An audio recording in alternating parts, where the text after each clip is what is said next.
This conference will now be recorded. Good morning, everyone, and it's Wednesday at 10 o'clock. So welcome to another episode of our installment of Preservation Conversations. We're really excited for this week's topic. We're joined with a special guest speaker, Robert Thorson, and we will be discussing New England stone walls. And I think this is going to probably be one of our best attended preservation conversations ever. I know we've had a lot of excitement leading up to today's conversation. So without further ado, I will just take care of some quick housekeeping items. Just a reminder again to please mute your phones. It helps keep the background noise down and also allows us to hear our speaker more clearly. If you do have questions, and I'll ask someone to mute their phone, I'm getting some feedback. If you do have questions, you can send them via the chat feature, which is the conversation bubble, or you can email them to me. I will be checking occasionally throughout the course of the conversation. This is also going to be recorded and available on Preservation Massachusetts website and our YouTube channel within the next 24 hours. I know we've had some questions about that. So again, Preservation Conversations was kind of born out of having to work remotely and just a way to positively connect, communicate, and share among the preservation community ideas and suggestions. And it's evolved into a really great connection tool and also a great educational tool. And I think we're all going to learn an awful lot today. And if you have any ideas about upcoming topics, things you'd like to learn more about, please feel free to send information and feedback. My email is going to be available at the end of the presentation as always. But today I am very excited to have this, to introduce this preservation conversation about New England stone walls with our special guest speaker, Robert Thorson. Robert Thorson is a, quote, Midwestern native turned Western geologist turned New England academic who walks through the woods to the University of Connecticut in Mansfield, where he professes, writes, researches, and coordinates the Stonewall Initiative. Mr. Thorson is the head of UConn's Department of Geology and the author of 7 books, including Stone by Stone. We are beyond delighted to have Mr. Thorson with us this morning for a preservation conversation about New England stone walls. And also on, as we do every week, we also have the Preservation Massachusetts staff and also Chris Skelly from MHC. And it was Chris that had suggested reaching out to Mr. Thorson for today's preservation conversation. So I know there's a lot of excitement for this, so I will stop speaking and I will turn it over to Mr. Thorson. So Mr. Thorson, thank you so much for being with us today. And the presentation is now yours. All right. Well, thank you, Erin. You're looking at my opener slide there. Welcome, everybody. It's a pleasure to be here. I'm actually teaching an online class, so I have a review session starting at 11:15, so I have to wrap it up by then. But I think that gives us plenty of time. This is going to sound really weird, but I like your title slide better than mine. Will you back it up one, Erin? No, back it up. There you go. We're looking on the right there. I assume everybody can see it. I just learned the proper name for this thing based on a book written by Robert McFarlane called Underland that I reviewed for Orion magazine. And there's a picture of it on the cover. This is what the British call a holloway. And I really never attached a name to it, though I did figure out what was going on there. Yeah, we might call this a lane in New England. But the key idea is once you begin to compact the soil with, say, cattle walking in one place or people, or clear the land, it becomes harder, so you get more runoff. When you get more runoff, you get more erosion. The soil compacts, the stones show up in the trail. They're picked up and put on the side. And the more you pile stones to the side, the more you concentrate flow, runoff, and cold. And so the holloway gets deeper as the walls go higher.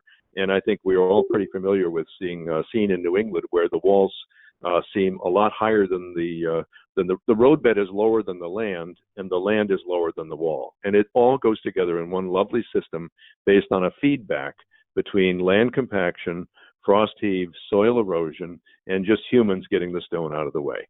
So anybody have a question about that before I move into my talk? All right, I know you're muted, but Erin is there. Yep. I'm here. I don't think we have a question, not necessarily about that, but okay. That's wonderful. Thank you for that. Well, let's move right on through. Yeah, let's move right on through. Okay, this is so here we are, just gorgeous artwork. I don't think I need to tell you that we have romanticized stone walls in New England, and we should. They're gorgeous. They're our signature landform. And but what I wanted to point out was the Impressionist painters, sort of latest 19th century, early 20th century, couldn't get enough of stone walls, painted them everywhere, even though in the previous school, Hudson River School, they painted them out. In other words, the way we look at stone walls is completely cultural. And let's move on. Thank you very much for allowing me to do this. My opening thought is there's no such thing as prehistory.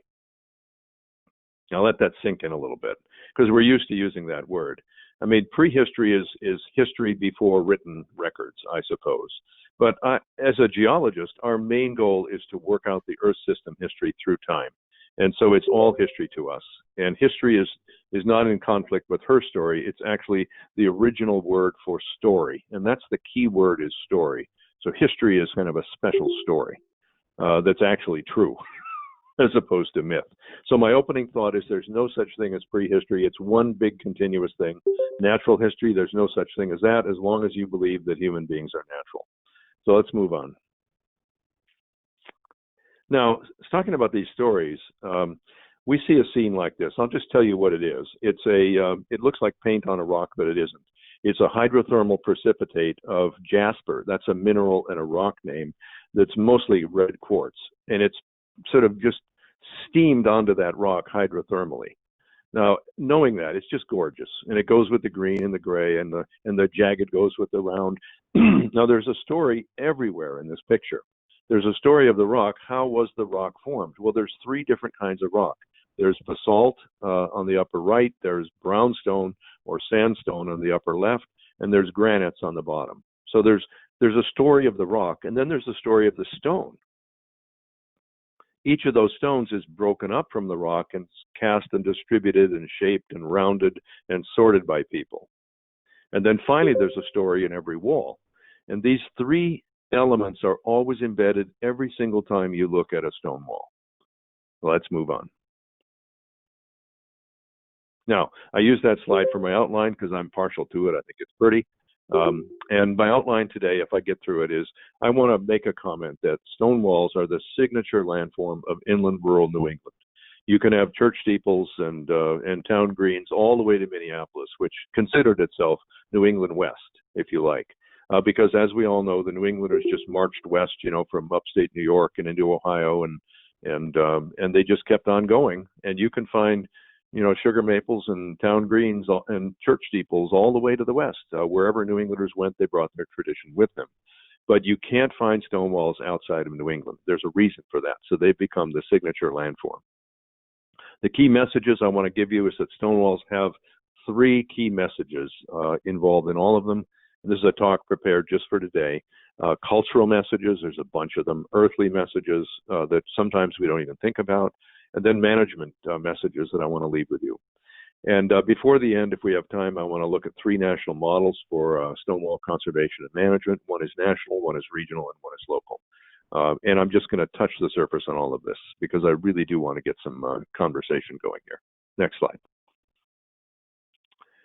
Signature landforms. Let's plow right through it. Go ahead.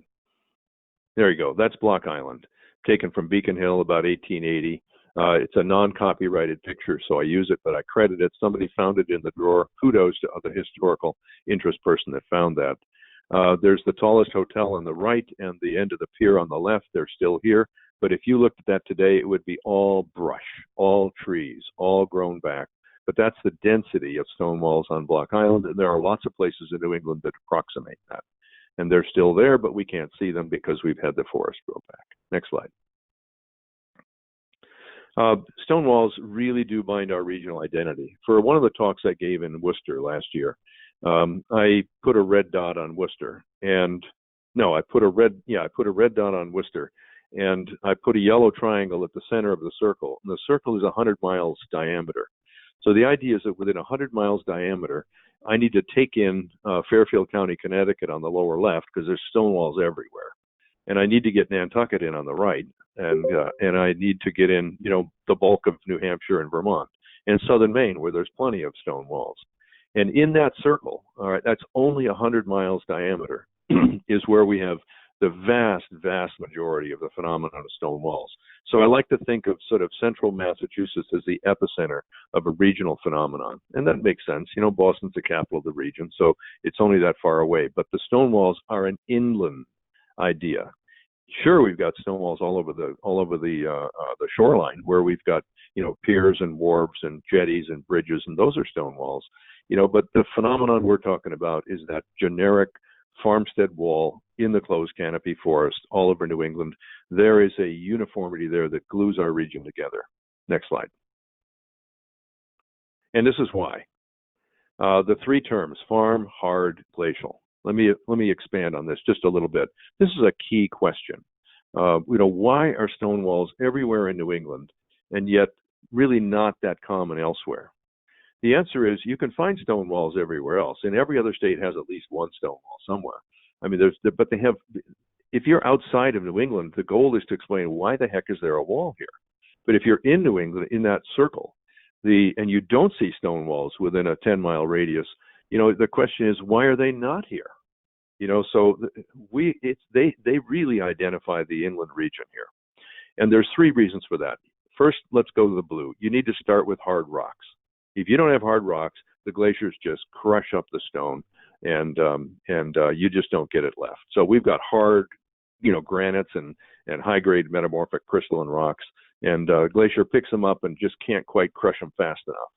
If you went west in upstate New York, picks up the limestone and sandstone and shale, it's just smeared out within a kilometer. So you don't have a lot of boulders. And if you look at, you need glacier bottom soils. You need what we call till or lodgement till. And if you don't have it, you're not going to get stone walls. And the good news is lodgement till covers most of New England, or not lodgement till, but till of some sort. And the third thing you need is a livestock tillage economy, sometimes referred to as animal husbandry. I much prefer livestock tillage because, you know, it's about 60% pasture, maybe no more than 15% tillage, you know, woodlot and maybe a quarry and this and that. You know, the standard farm in New England is basically a pasture grazing phenomenon in terms of aerial extent. And when you do that, you need fences. You need fences to separate animals and keep different kinds of animals apart from each other and blah, blah, blah, and rotate crops and blah, blah, blah. So you really do need a lot of fences. So when you combine these three things, farm, hard, a livestock tillage farm, hard rocks, and glacier bottom soils, then you have stone walls. And if you take out one of those, you don't have them. Take out one. If you go to upper Maine, you lose the livestock tillage. If you go west, you lose the hard rocks. If you go south, you lose the glacier bottom soils. That's why we have stone walls, and that's why they're our signature landform. Next slide. Key messages. Let's go. Those are just Parker slides. And the cultural key messages. First of all, they're time machines. I think it's clear that everybody in New England knows, who has ever seen a stone wall knows that they signify the past. But the key is, it's not somebody telling you this, it's tangible, direct experience evidence that you're touching and looking at and feeling. You can literally time travel, you know, with a stone wall. The other thing is that for those of you that are forensically inclined, it's a real authentic document written on the landscape, not with a pen, you know, but with muscles. And I have been trying very hard to train myself to learn to decipher what every single stone wall means. And you get generalities because humans are idiosyncratic, but those generalities are powerful. I'm in the middle of it right now, trying to come up with a workable taxonomy. I've published several different versions, but you can actually write history from wall classification and mapping. And that's what I'm into. And of course, they're viscerally evocative. That brings it alive. This is a stone wall that all my students see, you know, on every course that I teach outdoors, because it's right here on UConn campus in our forest. Next slide. We have a reverence for stone, another cultural message. There's an atavistic part of us that just loves stone. We, you know, attach spirituality to them. You know, in the old books of Moses, you know, God is a rock, essentially. You know, the commandments are carved on stone. I mean, we just love this stuff. You know, we just can't get enough of it. spiritually or significantly. We wrap it around our graveyards, and I've been trying to promulgate something called descendentalism. I've read Walden so many times. The guy is really interested in going back to the beginnings and origins of all things, and that starts with rock. That scene you're looking at, a familiar scene, encapsulates all of Earth history, which starts with the rock, always the rock. And then we steam out the volatiles to give you the air, and then we condense those volatiles to give us the water, and then the water gives us life, and then the life gives us intelligence enough to build a stone wall. Next slide. Necessity for ruins. This is a cultural message. We have it. We crave it. Every antique shopper knows this. Everybody who likes old things. But there has to be that gap. There has to be that break point. There has to be that point of separation that's artistically necessary. And we had that with stone walls. If we never went into an abandoned phase and allowed enough time to elapse that we could go back and look at the golden age, we would not be attached to them in the same way. And the reason Simon Schama's book, Landscape and Memory, is there is that it just amazes me that it must be a 1,000-page book. It's just this massive book on architectural history, ends with the New England stone walls. And I was able to capture quotes and get them in Stone by Stone. J. Brinkerhoff Jackson got it right when he said we have a necessity for ruins. That's a big piece of my story. On the left is the working copy I have of Stone by Stone. I've been carrying around with that Connecticut Book Award medallion on it, totally rubbed off and worn off. The pages are just disaster. I've been carrying this around for talks. Next slide. We have a necessity for heroes. I've got this thing inside the book about the Eastern cowboy. That the guy with the Minuteman statue, that's lugging stone around, that's basically, defeating the enemy of the stone and succeeding, the hardscrabble farmer. A lot of this is a myth that I believe was invented to compete with the Western cowboy myth. Turns out the Western cowboy is actually pretty trivial economically, chronologically, and historically, but mythically it's huge. And I think we did much the same thing with the hardscrabble farmer and the stone walls, because we just can't believe what they did. Well, there's a lot of time and space compression in that is a longer story that you can read about in some of my books. Next slide. We have folk art. I mean, folk art is simple, handcrafted, unique. It's within a certain form, but it's high variation in expression. I think stone walls are folk art. And I gave a whole series of talks once about that. And they meet the definition, but they were not in the encyclopedias and such a folk art. The reason is they're not collectible.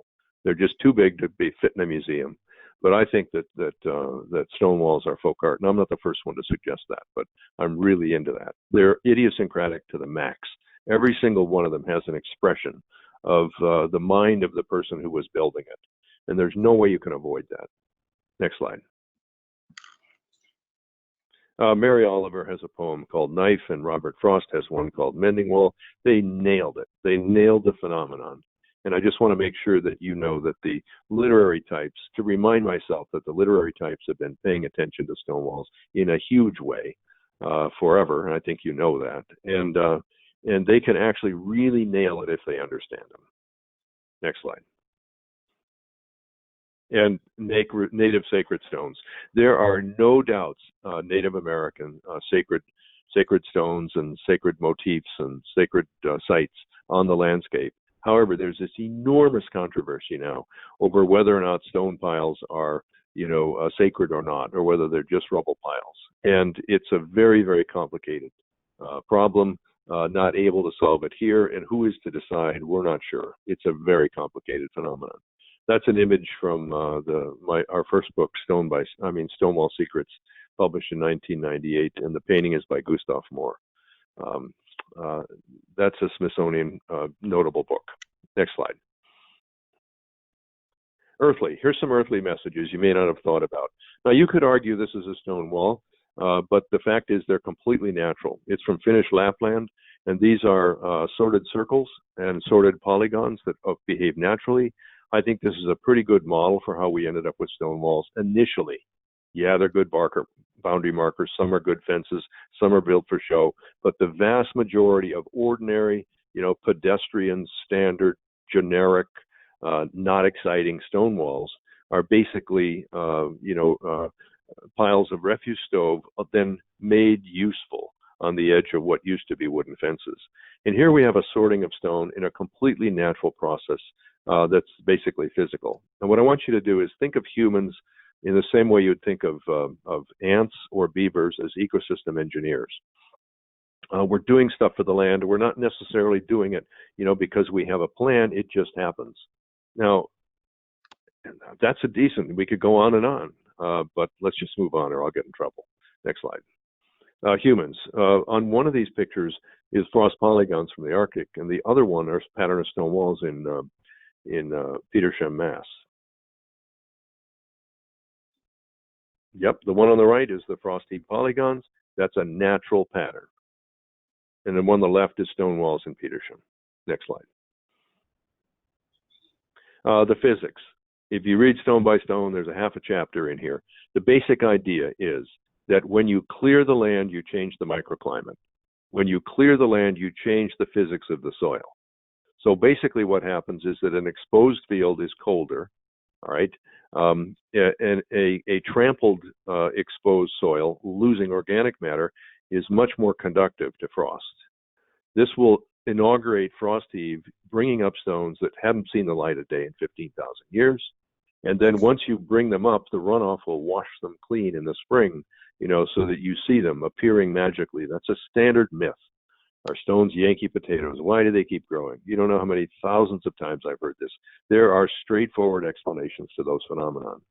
When Louis Agassiz arrived, the great famous naturalist who started graduate education in America at Harvard, when he came here, he wondered why the heck are people abandoning their fields just about the time most of the stone had heaved up. Just interesting. So let's move on.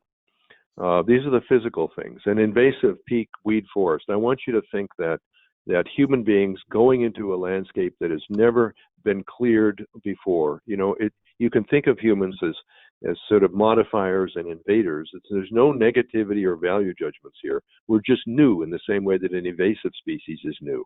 And they just take over and they reach a peak, and our peak was, in the decades of the New Republic, after the Revolutionary War, but before the Erie Canal, peaking in that 50-year period. Not everywhere, but as a general statistical population. And then, of course, there's whole-scale abandonment, and when you do that, the forests come back, but nobody really planted them. They came back as weeds, and they're there because we didn't cut the weeds. And so there's a story there that is actually quite ecological. Let's move on. I'm rushing this, can you tell? I could do 10 minutes a slide. The stone walls are Anthropocene markers, and I want to tell you what the Anthropocene is. It's the new modern epoch. We are in the human epoch, beginning about the time human beings, well, let me back up a little bit.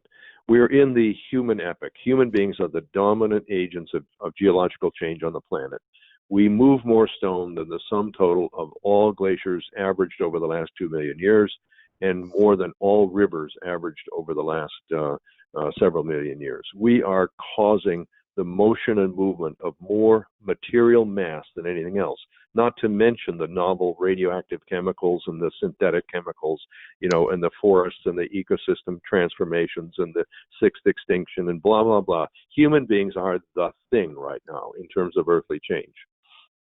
The climate, for example, we're the thing. So we're in a new epoch. And it's not official yet, but most of the votes have been taken. Globally, a new epoch has to start in 1950 because of the radionuclides and synthetic chemicals and the great acceleration giving you that start. But the Anthropocene for most regions, like New England, starts when basically when Europeans came and drastically modified the surface. And for us, that was 1607. That's the date for the oldest stone wall in New England. So let's move on, or I'll fall way behind. Management, next. Okay, conservation.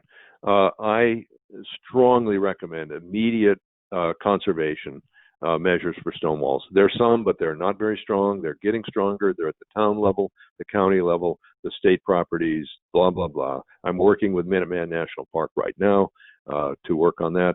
Education initiatives and incentives. We just can't do enough right now to stop the loss of stone walls.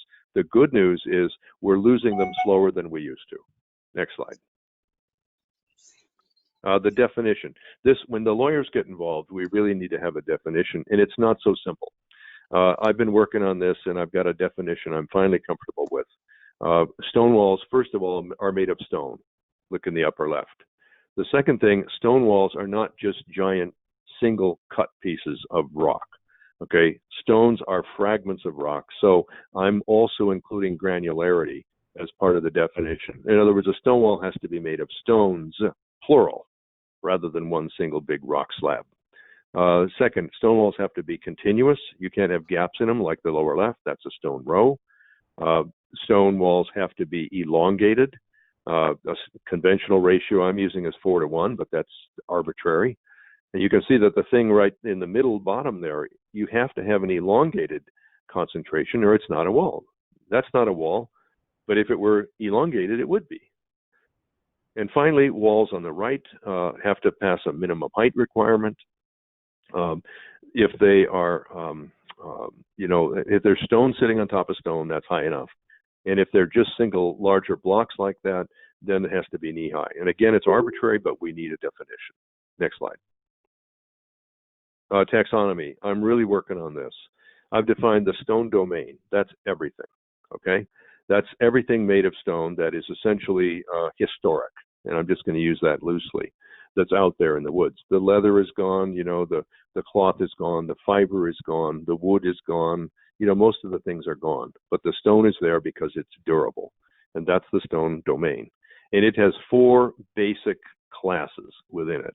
Walls are one, concentration or cairns are another, lines are another, and notable stones like the one you're looking at here, the glacial erratic, are also cultural. Next slide. Inventory mapping. Here we have the modern and the LiDAR shot on the left, courtesy of a colleague of mine named Will we met. You can see that the dominant forest in the right, those are the standard roads right up here in Storrs, Connecticut, where I live. It could be just like anywhere else in central Massachusetts. And look at the pattern of walls down in the bottom there on a LiDAR color-coded digital elevation model. They're everywhere. And we're in the process of mapping and characterizing these now. Next slide. Models. National, good, we're getting into models now. I recommend this book for everybody. It's by Gary Matchless and Jonathan Jarvis. And Jarvis was director of the National Park Service. And the reason that I like the book is it basically is moving the national parks conservation into where I've been at for many, many years on New England. And there's basically 3 criteria for policy. This is sort of a short summary of the book. Use the best science to make management decisions. Start with that, even for historic properties. Secondly, fidelity to law. Yes, we're stuck with the laws we have, and we can make the laws we want. But fidelity to law, the best science, and long-term public interest. I think the bottom one, every conservationist is motivated by that. I think that's not an issue. And I think the fidelity to law is really not an issue. It's not even a choice because the lawyers are going to tell us for better or for worse, what we can or cannot do. But the best science is really now moving into conservation. And it used to be principally biological conservation. It was always about animals and critters and plants and things like that. But I think it can also move right into the Stonewall phenomenon. Okay, the next one down, duality. The basic idea and a very important message for today is that nature and culture are linked. Now we know that, but what I'm saying is there's no such thing as prehistory. So nature and culture, we can argue this is all one great big milieu. That's a paradigm shift to the Anthropocene. We can talk about that later. And finally, it's a one-thing administration. In this book, they argue, and I think this is close to a quote, that standard nature conservation, standard historic preservation, standard ecosystem services conservation, standard environmental justice, sustainability, healthcare, and science are all one thing. They cannot be separated anymore on this in our present situation. Next slide. Regionally, let's just move on. This is just an example of the New Hampshire Stonewall Mapping Program. You can go to this website, just Google Stonewall Mapping in New Hampshire, and it'll show up. I've been working a little bit with these guys, not a whole lot, not as much as I'd like to, but they've got a good jump start on using LiDAR, the new tool, to involve citizen science in mapping. It's just a splendid case history. This could be done for any state in New England. We're working on it too, but they're out ahead of the game through the leadership of Rick Chorman. And I'm going to be getting involved in setting sort of standard type walls and in different regions so that people can reference them when they make their own classifications. And we're going to be moving Stonewall taxonomy into this. This is just mapping at this point. There is or there isn't a wall. But there's a lot more to that story. What kind of wall, and how do they modify as a population? Next slide. State and local. This is real quick. This is a Stonewall initiative. My website is dreadfully out of date, but I'm motivated to really pick it up now in the next few months. I've got slammed twice. I became a Thoreau scholar, and then I became department head. That wasn't my plan. It wasn't. It just sort of happened. And but I'm cycling back into more work on Stonewalls now, and I'll try and keep this site updated. Basically, it's just a way for people to contact me. I field lots of calls, every week of the year, all year long, and try to do my best to do, sort of like free, quick consulting on anything. So that spread the word, and I think that's it. Next slide. There you go. I made it to the thank you slide. So thank you again. Let's start with that image slide of Stonewall. So I made it through. Wasn't tracking the time. I hope we made it. All right. Oh, we have plenty of time. It's only 10:31. We have plenty of time for questions, and we have a lot of questions. Did you want to go back? So did I really make it in half an hour? Wow. Wow. You did. That could have been an hour and a half. Yes. We can go back on any one of those slides and amplify it. Well, I didn't know which one you wanted to go back to. If you want to go back to the. No, it doesn't matter. Whatever anybody wants. Okay. Well, I know we've had a lot of questions coming in, but that was fascinating. Thank you so very much. And I think a lot of this is. I will just say, looking at the attendance, this is by far our biggest attendance on preservation conversations. Thank you so very much. Just happy to help. No, this is wonderful. And but thank you so much for all of that, wonderful information. And I have more books that I have to go buy for Preservation Massachusetts Library and my summer reading, that's for sure. But we do have some questions that have come in. So some of them, I have a number that were sent in via email before. Some of them are specific, and some of them I think you've touched on a little bit already. But this question comes from North Attleboro. What is the suggested care and preservation for a deteriorating stone wall when funding is preventing a full restoration or repair to mitigate damage to surrounding objects or headstones? So sounding like that's stone walls in the cemetery. Well, that's a loaded question. But. No, that's a very, very important question, and it's key. And to answer it, I'm going to back off into the two basic mindsets of how to look at a stone wall. The person who built that stone wall years and years ago, probably a farmer, not a mason, depending on where you are. Most of these walls are just stacked up by, teenagers and humans and work crews and laborers, and all about that, and the farmers themselves. And they tried to make them look decent and get them to hold up and so forth. So that person, if they were to fast forward to our era, they would say, "Oh, please repair that wall. Get rid of the stuff off and stack it back up the way it used to." Well, that's one phenomenon, and that's the way I like to look at it when they're basically roadside walls or sort of public walls that are not in the closed canopy forest. If such a wall is in the closed canopy forest, however, in the middle of a park, I think of it in the other mindset, and that is, this is archaeology, and it's busy being archaeology. It's falling apart. It's giving us a clock that we can track the passage of time, and I would let it go, because if you let that go into the distant future, that wall will eventually be consumed and disaggregated by natural processes back into the ground, and that's just lovely for me to think about, scaling our time at the 1,000-year millennial scale instead of at the normal century, decade, yearly scale that we're used to. So I know that's a general overview of two different perspectives on that, but they're sort of diametrically opposed. One is put the wall back and fix it. The other one is let it go. And it really depends on the context, case by case. Now, one of the things is I don't think you need to get a fancy mason to restack a farmer's wall. You need someone that is able to do it, and that's getting around the funding, because masons are very expensive. And most of the walls in New England are not built by masons. They're built by normal people, which is why it's such interesting aerobic chess for suburbanites and for people who live on rural properties who just enjoy building walls. And it doesn't have to be, real serious, dry masonry. They're beautiful walls to look at, but most of them were just stacked up. So one way to get the funding is to put the wall back together if it's in a context that you'd like that. Now, that's a long answer, but I can cycle back and re-answer that question if you need clarification. Okay, thank you. So another question, we're getting lots of them.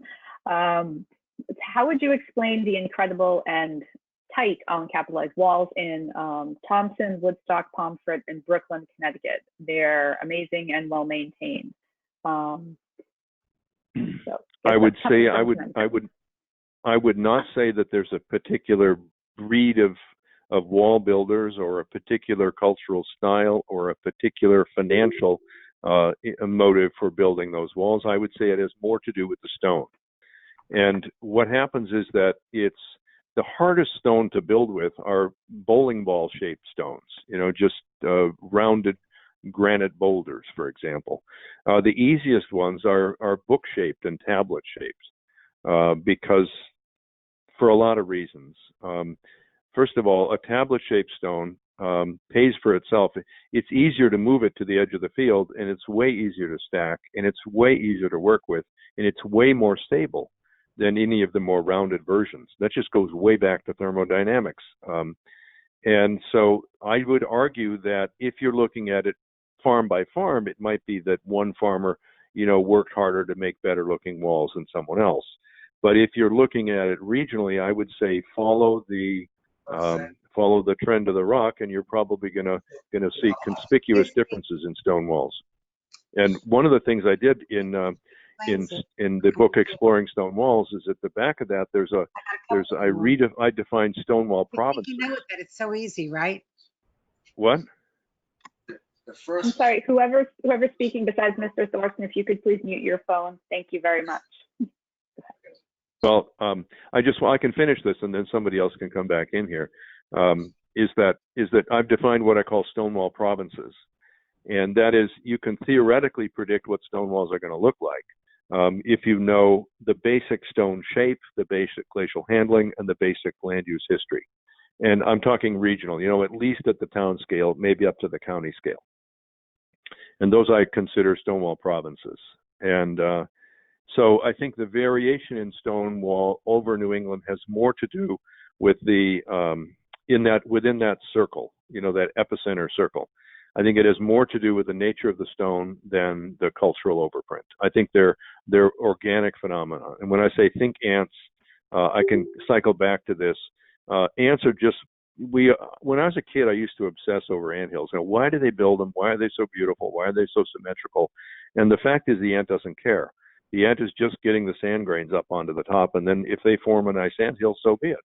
And you can make the same argument about the farmers, that what they cared about were the fields, and we tend to obsess on the stone walls because they're there in the forests and they're so evocative.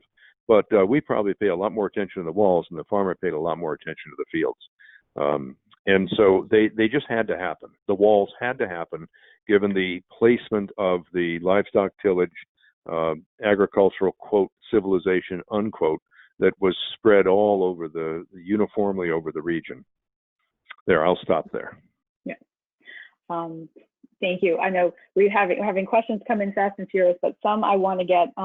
There's two kind of larger questions and two things I think would be helpful to people who are on the line and also who may be watching afterwards. And one of them is about, and you kind of touched on it, protection for historic stone walls, and then also what people can do to actively to conserve them.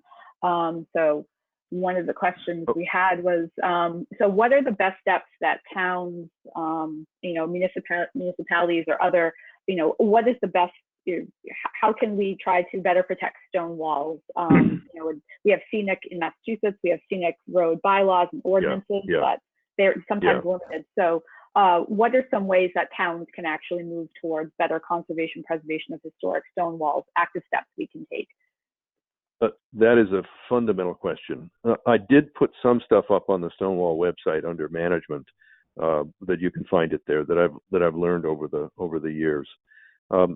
What's the best? I think you're right. Town is the right level. I think that regulations are very, very spotty and sporadic all over. You guys are going to know more about them than I am.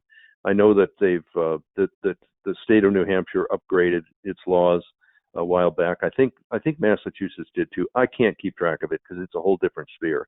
So what would a town do? I think the number one thing a town can do is educate the people about what are stone walls and why they're important and why they're distinctive signatures for their town.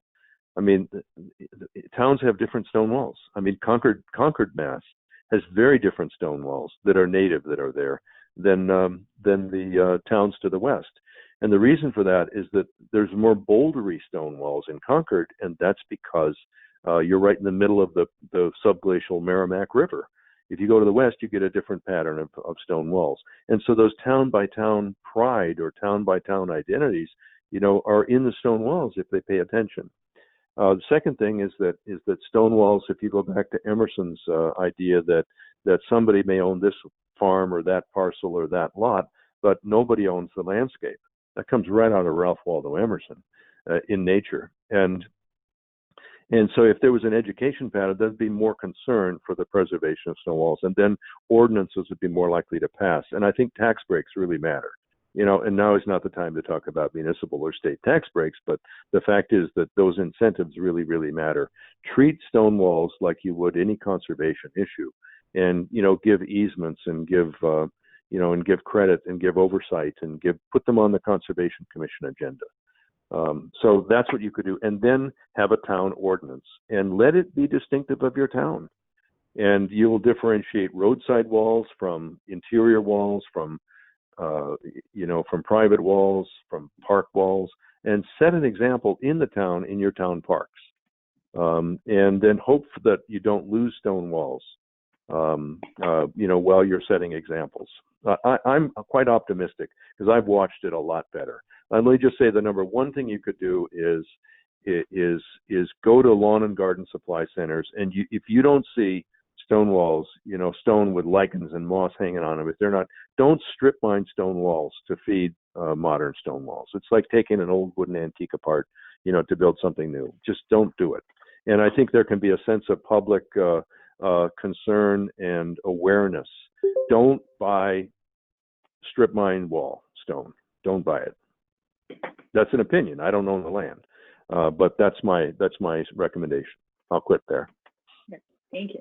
To kind of follow up from that, and I think that's hugely important. And as we've had a comment come in, Massachusetts does have state legislation regarding stone walls, but it is not enforced. And this was one of the reasons why we listed historic stone walls in Massachusetts on our 2018 most endangered list.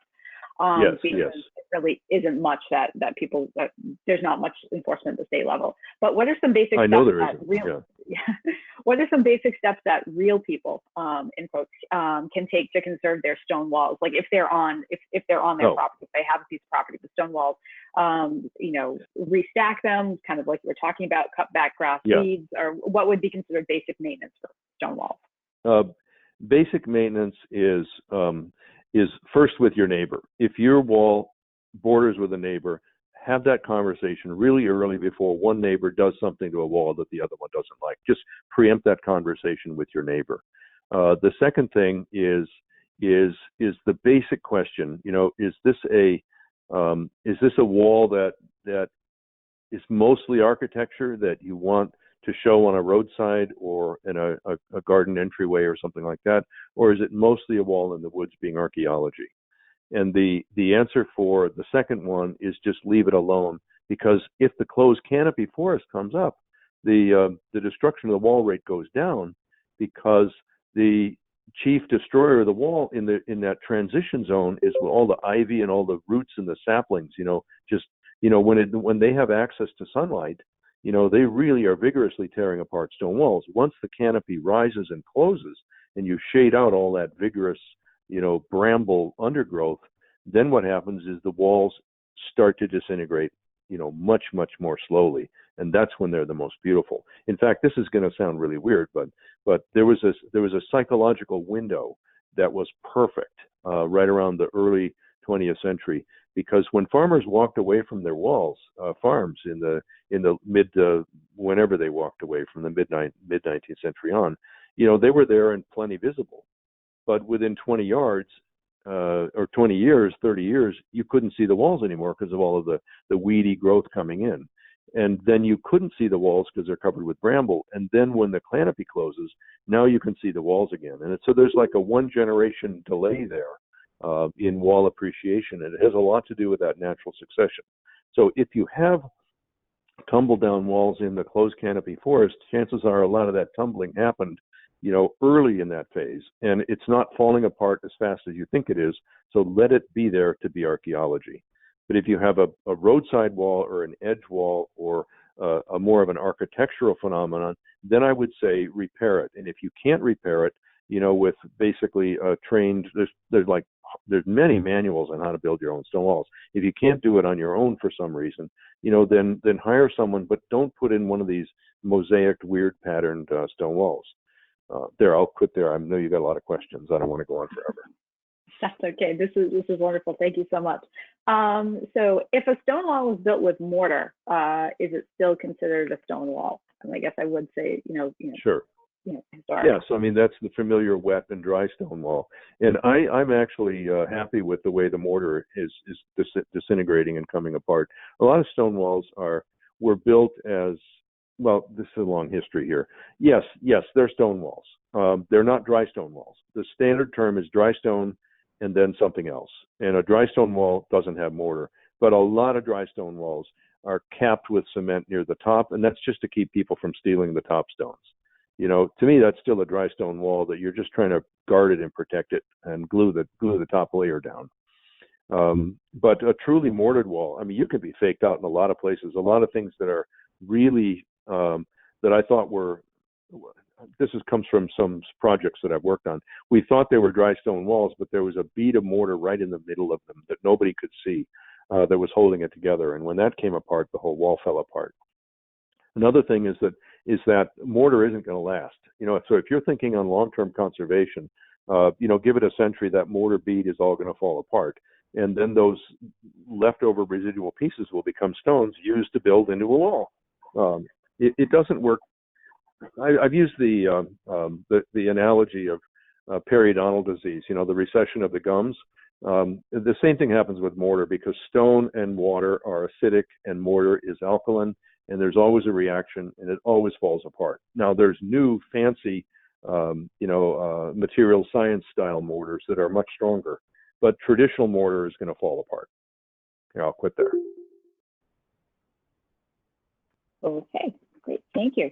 So moving on, do you know of any town, and it doesn't, in your years of working on this, do you know of any town or community that has comprehensively identified and documented their stone walls and put together some sort of plan that includes recommendations for protections?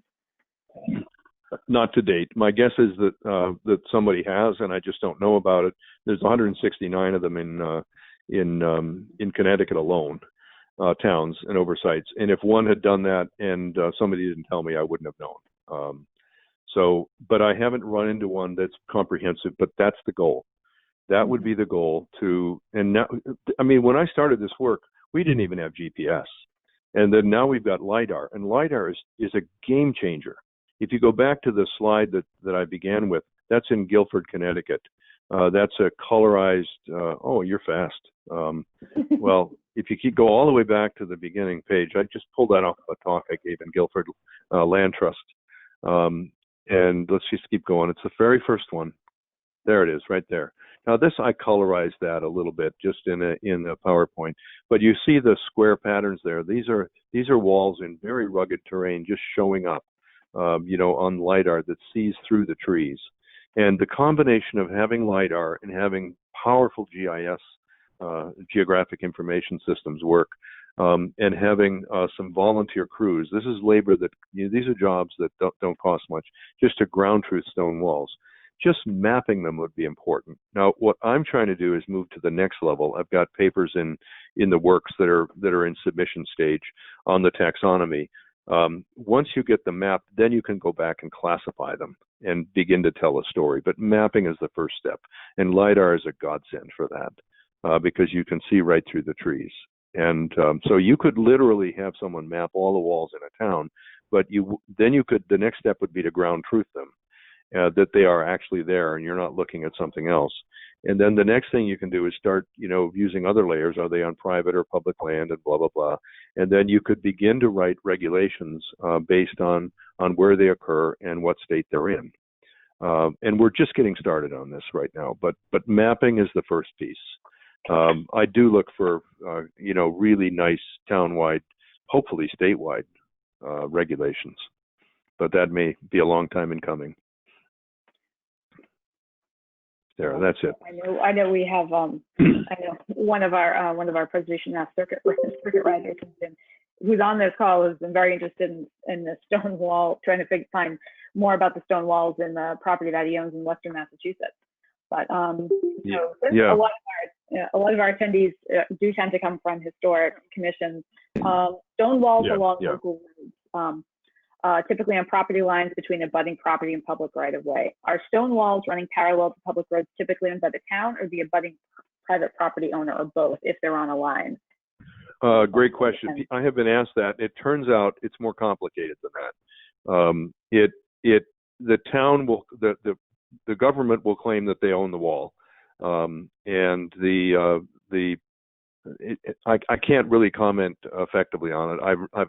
I've seen cases where it's really not public entity, and times when it's really private, and vice versa.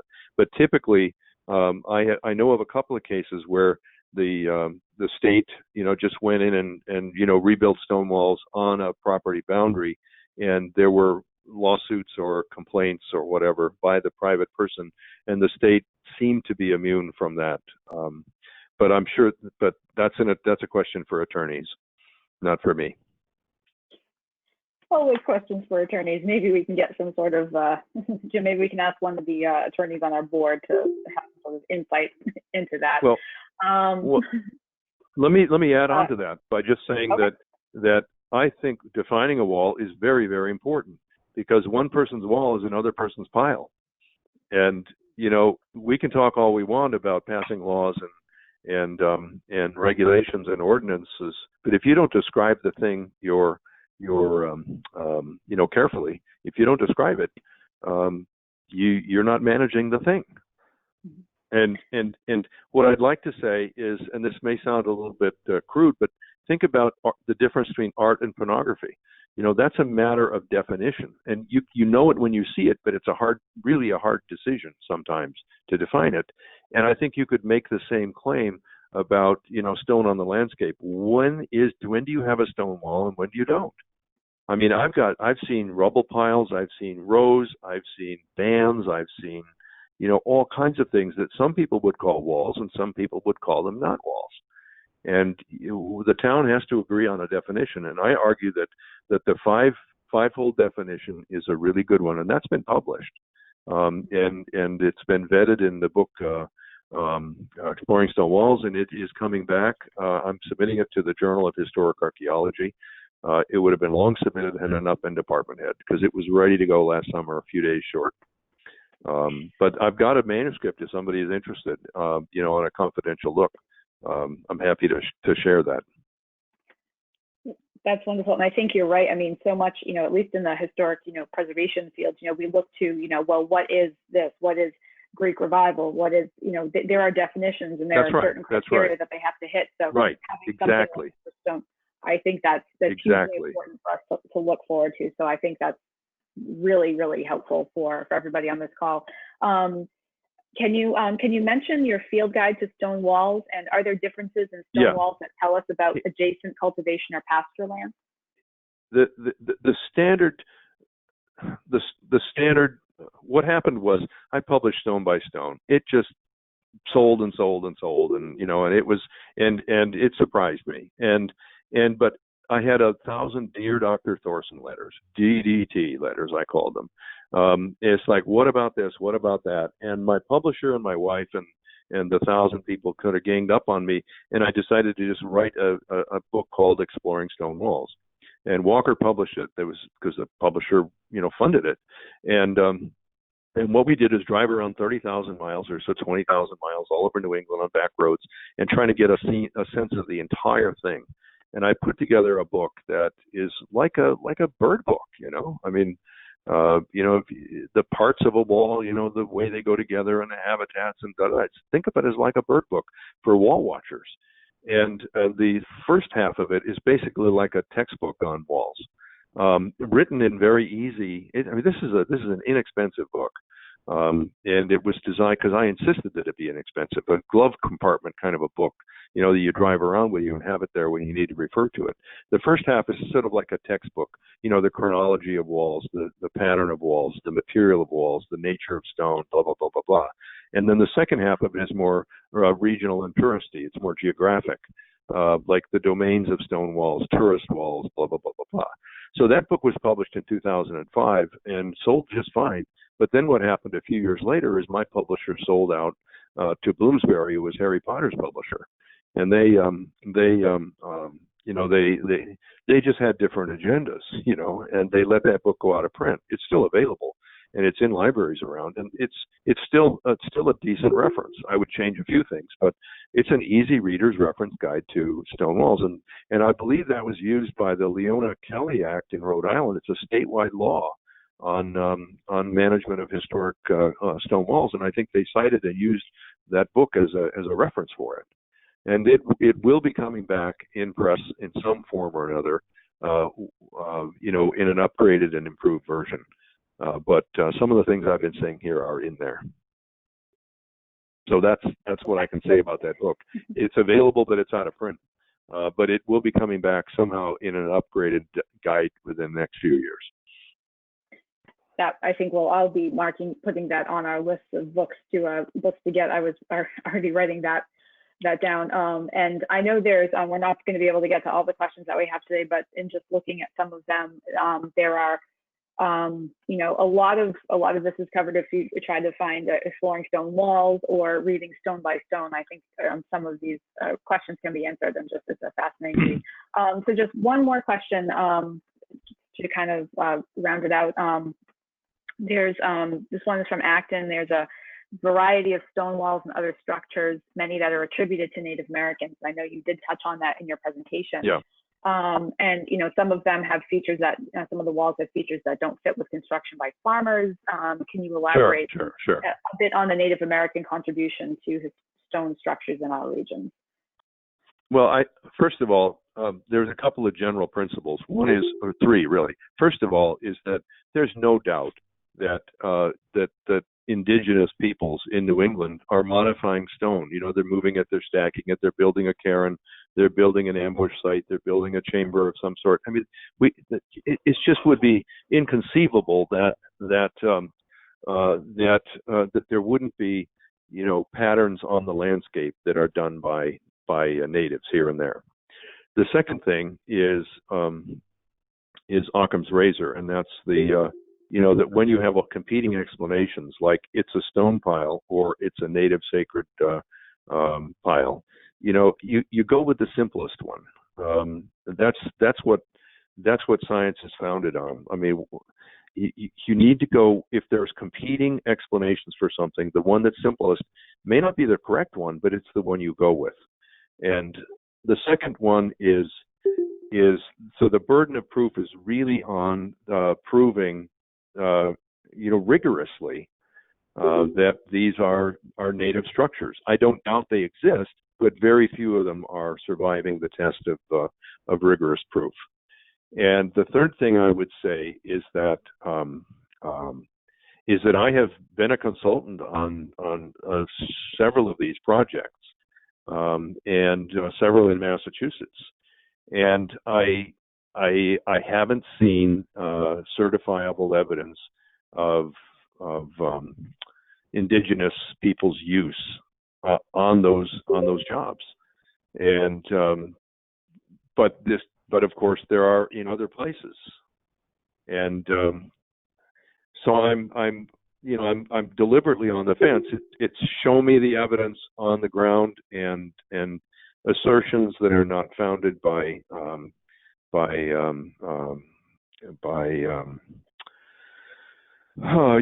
sort of hard evidence,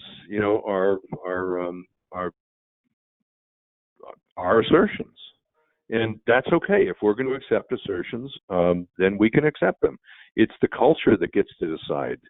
But scientifically, there's some real hard proofs need to be made. I'll just leave it at that. And I know we still had more questions, but we've kind of come to the top of the hour, and I will be saving the chat, and I'll try to get back in touch with people that had questions that could possibly be answered either on the Stonewall Initiative website or by picking up a copy of one of your books, or Okay. doing a little more research. But Mr. Thorson, thank you so very much. This has been a truly enlightening hour, and I thoroughly enjoyed it. I think we had so much excitement leading up to this. So we know you are so busy, and as I found out yesterday, I promise we won't bug you, so you can get back to publishing your paper. I will answer a few questions if you send them to me that you can get out on your list. And I do want to thank you for the opportunity. This has been a mission for me. I've given well over 1,000 talks to historic commissions, parks, this and that. And I was a stump evangelist for Stonewall Conservation beginning in 1998. And so to have this happen is just wonderful for me. And I appreciate everyone who's joined onto this call because it's been sort of an accidental life mission of mine to help promulgate Stonewall conservations as artifacts, which is what they are. Yeah. And I'll just leave it at that. Thank you for that. And I'm working on it, but I have other distractions. I know. Well, thank you so much. And a silver lining of coronavirus was that we were able to capture you for this presentation. Yes. But thank you so much, anyone on the call. Thank you, everybody, for joining us today. Be sure to check out at least Stone by Stone, or go over and visit Google the Stonewall Initiative and see the resources that are there. Once again, Robert Thorson, thank you so very, very much for joining us today. And everyone, we are going to go to our bi-weekly schedule, so no preservation conversation next week. Also, it's leading up to the 4th of July. So we will see everyone again on July 8th. And thank you so much for being with us, and everybody have a wonderful day. Thank you. All righty. Bye-bye. Thank you all. Bye-bye. Thank you. You too. Thank you. Thank you.